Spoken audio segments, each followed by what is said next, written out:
Welcome back to The Explainer. Today, we're unpacking a concept that completely flips the script on how we think about natural disasters.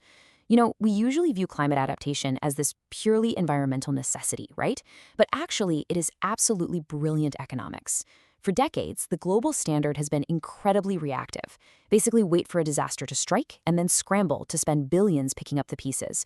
But honestly, that model is fundamentally broken. Let's get into why.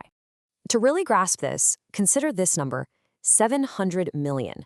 Just let that sink in for a second. The UN projects that by the year 2030, up to 700 million people could be forced to migrate due to droughts alone. I mean, the sheer scale of human displacement we're facing here is matched only by the massive financial shockwaves it's going to send ripping right through the global economy. And that financial burden, it's escalating so rapidly. The economic impacts of an average drought today can be up to 6 times higher than they were just back in the year 2000. 6 times. You might be wondering, why the huge jump? Well, it's a mix of compounding damages, inflation, and simply having way more vulnerable assets sitting right in harm's way. This is the harsh reality of our failing status quo. Relying on emergency response and just delaying recovery has turned into this astronomical economic black hole that simply isn't sustainable anymore. So what's the fix? Let's dive into the core solution that researchers and top economists are pointing us toward. It's called the triple dividend of resilience. And this concept is a real game changer because it fundamentally shifts how we view spending on adaptation. Instead of seeing it as a sunk cost, we need to treat it as an investment that pays out in 3 very distinct ways. First off, it directly reduces the massive costs and damages of a disaster when it eventually hits. Second, it enhances overall economic stability, which in turn unlocks long-term investments. And third, it actually provides daily social and environmental co-benefits. The real magic of this proactive adaptation is actually found in the benefits that happen regardless of whether there's a drought or not. Think about it. Even if a disaster doesn't strike this year, investments in things like agricultural productivity, boosting water quality, or just stabilizing local economies, those things pay off every single day. The value is there, rain or shine. And when economists run the numbers on this, the math is absolutely undeniable. We are looking at a 4-to-1 return on investment. That means for every single dollar invested in prevention, we save $4 in avoided losses and recovery costs. And for some specific resilience projects, that return skyrockets to 10-to-1. 10-to-1! We're talking about spending millions today to literally save billions tomorrow. It's a no-brainer. Part 1. Proof of concept. Taming wildfires in Portugal. Now, modern climate-driven wildfires are burning with a scale and intensity that is just unprecedented. If we look back at the tragic 2017 blazes in Portugal, it became devastatingly clear that the old playbook, just sending out fire trucks the second smoke appears, was utterly overwhelmed. As global temperatures keep rising and droughts stretch on longer, the fire season itself has completely expanded. Portugal realized they needed a massive systemic change. And change they did. After 2017, they realized they couldn't just keep fighting fires. They actually had to prevent them. So, by 2021, they completely reallocated their funding. They moved away from that heavily reactive stance and started investing nearly half of their entire wildfire budget. We're talking a massive 145 million euros directly into prevention. So what did they actually do with that $145 million? Well, they took incredibly structured physical steps to quite literally change the landscape. They created a brand new coordinating agency called AGIF, specifically to break down government silos. They launched a program that engages local communities to manage combustible fuel right around their villages.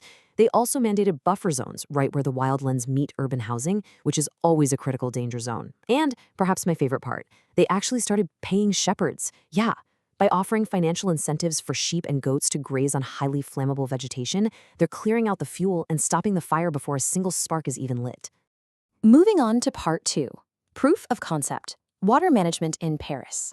Notice the stark contrast between these two approaches. The old reactive model for Paris was essentially just crisis management. Wait for a severe drought, and then panic and issue emergency decrees to restrict water usage. Basically, just turn off the tap. But their new proactive model, it's all about long-term urban planning. They're systematically redesigning how the entire city functions and uses water on a daily basis. The goal is making sure that a drought doesn't even become a crisis in the first place. They're essentially turning the city into a giant sponge, and they're doing it through 3 really targeted steps. First, they've committed to de-sealing 5,000 hectares of urban land by 2030. This allows rainwater to just absorb naturally right into the ground instead of running off into the sewers. Second, they're mandating rainwater collectors in all new real estate developments. And third, this is so cool, they are tapping into this incredible hidden asset, a massive 1,700-kilometer non-potable water network running right beneath the city's streets. They use this untreated water for street cleaning, watering green spaces, and even running urban cooling systems. And finally, part 3, the human cost, justice for vulnerable communities. Now, beyond all the economics and infrastructure, we absolutely have to anchor this data in human empathy. Because at the end of the day, climate adaptation is fundamentally about people. As Jean-Luc Kruk powerfully noted at an OECD forum, social justice, today, those well-off can cope with the environmental changes. Those with nothing suffers a lot. It's a heavy quote, right? But it hits the nail on the head. Delayed reactive policies aren't just financially inefficient. They are ultimately a cruel, heavy tax on the most vulnerable among us. In practice, climate shocks take existing economic inequalities and just multiply them. Low-income populations simply can't buy their way out of a disaster. That's exactly why these interventions matter so much. Take Paris, for example, explicitly reserving river water from the Seine to cool hospitals during intense heat waves. Or looking globally at scaling up inclusive insurance to protect small farmers from total bankruptcy. These aren't just policy tweaks, they are literally life-saving. Proactive interventions like these protect the very people who need it the most. Which brings us to the ultimate takeaway for today's explainer. Look, we have the data.